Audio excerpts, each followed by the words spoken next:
Concord, North Carolina, contrived? Maybe just a little.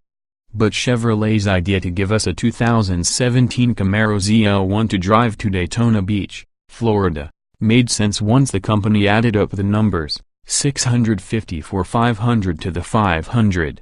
As in 650 horsepower from the supercharged LT4 6.2-liter V8.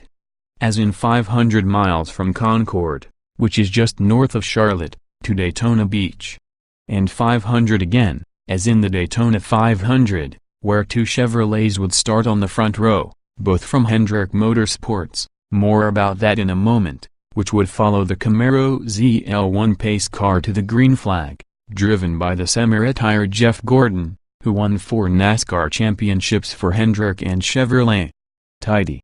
It would be nice for Chevrolet if we could report the brand won the Daytona 500, but of course it didn't. Pole sitter Chase Elliott ran out of gas, allowing Stewart-Haas driver Kurt Busch to get past for his first win in the first race after the 4-car Stewart-Haas team switched from Chevrolet to Ford. Unfortunately for Ford, though, as nice as the 526 horsepower 2017 Mustang Shelby GT350 is, Chevrolet's Zl1 has the clear, latest advantage in 50-year pony car wars.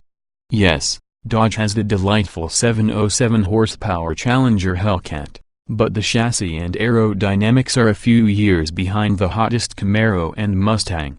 The main appeal of this trip, aside from the obvious driving a Trato and Ask race, was to see how well the Zl1 handled a 500-mile drive in a day. Which brings us back to the first stop last Wednesday night, Hendrick Motorsports, home of current NASCAR drivers Dale Earnhardt Jr., Casey Conn, Elliott, and 7-time NASCAR Monster Energy Cup Series champion Jimmy Johnson. Not surprisingly, Hendrick Motorsports was a ghost town, with most of the key players in Daytona. A handful of employees in the shop that houses the cars for Johnson and Earnhardt banged on bodies and measured shells with templates, likely working on cars for soon-to-come races in Atlanta and Las Vegas. But that didn't matter, as we came to see the massive Hendrick Heritage Center, which is not open to the public, no pictures allowed, though if you buy a car from the Heritage Center, you get a tour. Vehicles available for purchase range from a 1990 Chevrolet Suburban $39,990 to Gordon's 2006 Chevrolet Monte Carlo, a 4-time Martinsville NASCAR winner, for $400,000. The Heritage Center, and this is not to be confused with Hendrick's 15,000 square foot museum, which is open to the public, is absolutely packed with an eclectic collection of stuff that either has a personal meaning to Rick Hendrick, or that he just likes. There's a 1977 Pontiac Trans Am Smokey and the Bandit car that Mrs. Hendrick bought for Rick, which has just double-digit miles, and there's a beautiful 1961 Corvette, Hendrick's first of a multitude of Corvettes. Of just more than 200 vehicles here, half are Corvettes. And the most amazing part of the Heritage Center collection is the number of specific Corvettes which are Hendrick's favorite: 1967, 427-powered Stingrays. 37 of them. And every vehicle in the collection is ready to run at the turn of a key. If you have ever driven a Corvette powered by a 427 Cubisync engine, and we're talking any 427, not just the Holy Grail LS7, 435 horsepower tri-power version, you know the car was a rocket on the highway but ponderous around town, threatening to overheat or foul a plug or parboil its 2 occupants in warm weather.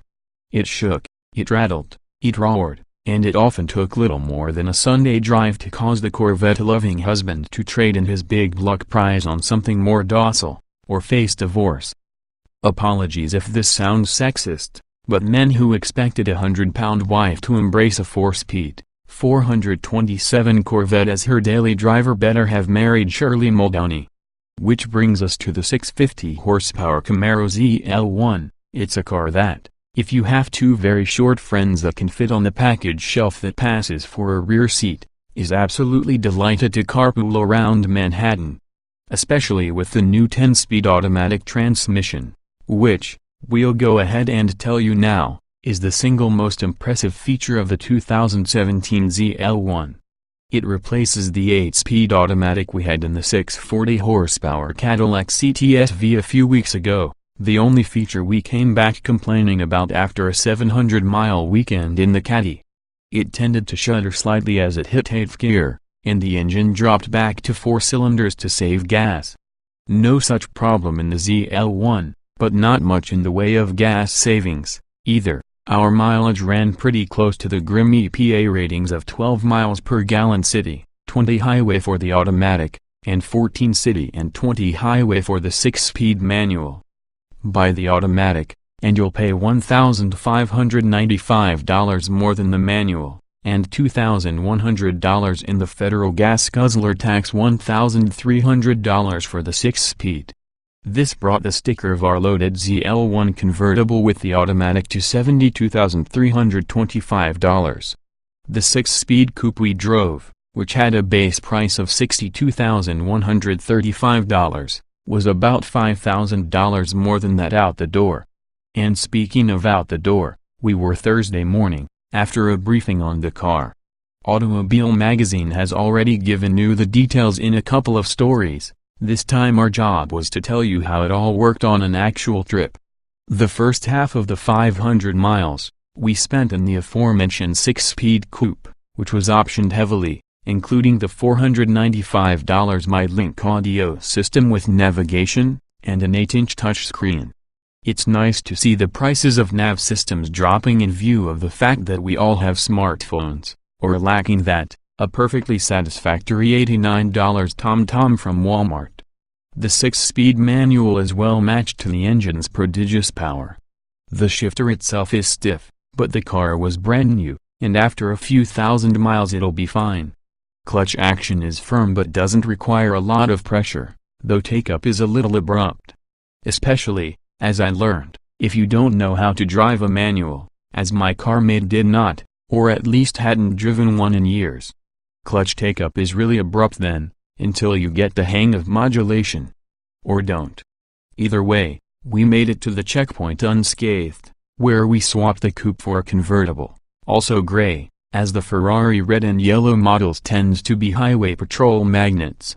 The convertible top drops and raises quickly, and works at speeds up to 30 miles per hour. Wind buffeting is present but tolerable even at 80 miles per hour and beyond. Inside, the Recaro seats, standard, are superb, thin and light as you would expect in a performance car looking after its weight 4,148 pounds with the automatic in convertible form, 200 pounds lighter than its predecessor, but comfortable and supportive even after a long day in the cockpit. Instruments and controls are reasonably intuitive, but having just come out of a 2017 Lexus GSF, they seemed more complex than necessary. Coupe or convertible, outward visibility remains an issue with the Camaro, though admittedly lowering the top adds to your sightline. The new Camaro is better looking than the previous version, especially the wide-bodied model used here to squeeze the massive, very capable Goodyear F1 supercar tires under their respective fenders, but it's still quite high-waisted. Even at a height of 6 feet, resting my arm in the open window is less comfortable than I wish it was, because given the Zl1's exhaust note, I drive it with windows down a lot. As mentioned, as we cruised down Interstate 95 past the Florida state line toward Daytona Beach, that 10-speed automatic, which we feared would be annoyingly busy, was anything but. It is a transparent transmission, seemingly in the right gear no matter the circumstance. It's a winner. And so is the magnetic ride suspension, which continues to prove its worth in most every application, stiff when you want it to be, and pretty compliant when you don't. It's a genuinely all-purpose system that, matched to the big Brembo brakes, works equally well on the track and on the street. Even in the stiffest setting, the ride was tolerable on the interstate. Nicely done.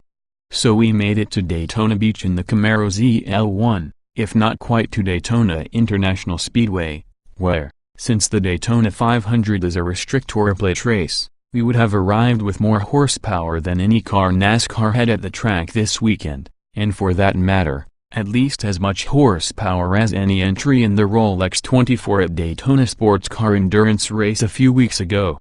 It's a rite of passage for any high-horse street car to drive through the long turnout tunnel under the track and, demonstrate what the car sounds like under heavy acceleration. Didn't get that chance. Maybe next time. And speaking of next time, Saturday afternoon, Chevrolet surprised all of us on the trip when it unveiled the 2018 Camaro Zl1 with the 1La package. In short, if you just ordered a 2017 Zl1, you have already been trumped. The 1La is street illegal, with air conditioning and all that, but it's an absolutely dedicated track rat with a suspension developed by Multimatic, the company that builds the new Ford GT, and many of the mounting points on the Zl1 that are cushioned by a nice rubber bushing are virtually metal automatal on the Zl1 1-liter E. This means supreme stiffness on the track good. And supreme stiffness on your daily drive maybe not so good. See reference to 427 Corvette above. The engine still has 650 horsepower, but extra speed is found with other devices. The suspension, front and rear, is adjustable. There's a huge, but non-adjustable carbon fiber wing out back that makes about 300 pounds of downforce, double the Zl1's smaller spoiler. The nose is redesigned for aero and cooling. The Zl1 1-liter E is about 60 pounds lighter due to an even less accommodating rear seat and thinner rear glass, plus the wheels are lighter, as is the suspension. The 6-speed manual is the only transmission offered. This car will not impact the new Camaro GT4 race car, just introduced for competition in the IMSA WeatherTech Sports Car Championship and the Pirelli World Challenge. That car was developed with this 1La in mind. Chevy wouldn't say how quick the Zl1 1-liter E is, but allowed that it is 3 seconds quicker around the GM test track at the Milford Proving Grounds in Michigan. It seems likely that with the extra downforce it won't be able to match the current Zl1's 200 mph top speed, but it will get around a closed course quicker. Former NASCAR champion Gordon, who drove the Zl1 pace car for the Daytona 500, was present at the Zl1 1-liter E's unveiling, and revealed that he loves it, and plans to buy one, likely from Jeff Gordon Chevrolet, Wilmington, North Carolina. Hours 9 a.m. to 8 p.m. So the Daytona 500 ended with a Ford in front, followed by a Ford, and a Chevrolet A.J. Allmendinger, of all people, another Ford, and a Chevrolet in fifth. Paul Menard, rounding out a top 5 that, if you bet those 5 drivers in that order in Las Vegas, you made a lot of money. Even so, Chevrolet made a lot of noise in Daytona. And would have made more had they allowed us to hang on to a Camaro Zl1 for the whole race weekend. 2017 Chevrolet Camaro Zl1 convertible specifications on sale now. Price $70, $235.72, $325. BAS tested includes gas guzzler tax engine 6.2 liters supercharged OH V16 valve V8650 HP at 6,400 revolutions per minute. 650 lb-ft at 3,600 revolutions per minute. Transmission 10-speed automatic layout 2-door, 4-passenger, front engine, RWD coupe EPA mileage 1,220 city hui automatic LXWX H 188.3 by 74.7 by 52.4 and wheelbase 110.7 and weight 4,118 pounds. Automatic 060 miles per hour 3.5 seconds. Automatic top speed 198 miles per hour. Automatic. Show more.